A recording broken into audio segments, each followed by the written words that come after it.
1958 সাল একটি অদ্ভুত নির্দেশনায় কেঁপে উঠেছিল পুরো চীন। শত্রু কোনো বিদেশি সেনা নয়, শত্রু নয় কোনো মারণাস্ত্র।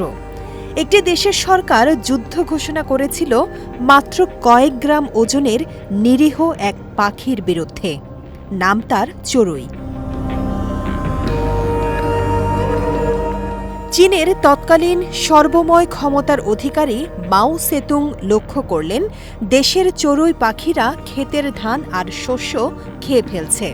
তিনি হিসাব কষে দেখলেন একটি চড়ুই বছরে 4 কেজি শস্য খায়। ব্যাস, ফরমান জারি হলো, দেশকে বাঁচাতে হলে মারতে হবে সব চড়ুই। সরকারের ডাকে সাড়া দিল কোটি কোটি মানুষ। দিন রাত এক করে তারা থালা বাসন, ড্রাম বাজাতে শুরু করল। উদ্দেশ্য চড়ুই পাখিদের কোথাও বসতে না দেয়া।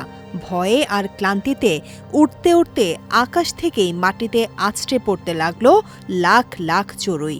মাত্র কয়েক মাসে চীন হয়ে উঠল চড়ুই শূন্য।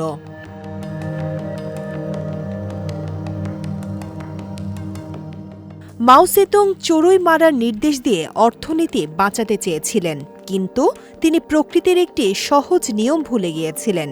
চড়ুই শুধু শস্য ক্ষেত না, তারা ফসলের সবচেয়ে বড় শত্রু। কীটপতঙ্গ ও পঙ্গপাল খেয়ে প্রকৃতির ভারসাম্য রক্ষা করত। চড়ুই শেষ হতেই চীনের ফসলি জমিতে রাজত্ব শুরু করল পঙ্গপালের দল।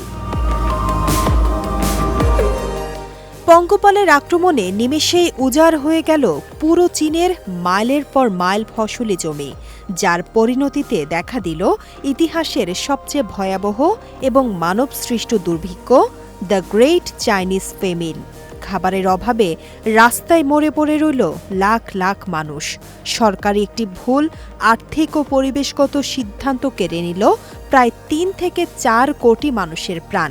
ধসে পড়ল চীনের পুরো অর্থনীতি। ভুল বুঝতে পেরে পরিস্থিতি সামাল দিতে শেষ পর্যন্ত তৎকালীন সোভিয়েত ইউনিয়ন থেকে 2.5 লাখ চড়ুই পাখি চড়া দামে আমদানি করতে বাধ্য হয় চীন। প্রকৃতির বিরুদ্ধে মানুষের অহংকারের এমন চড়া মূল্য দিতে ইতিহাস আর কখনো দেখেনি।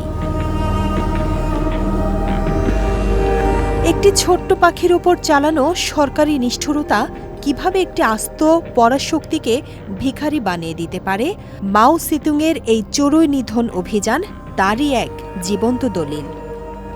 বিজয় টিভি নিউজ ডেস্ক।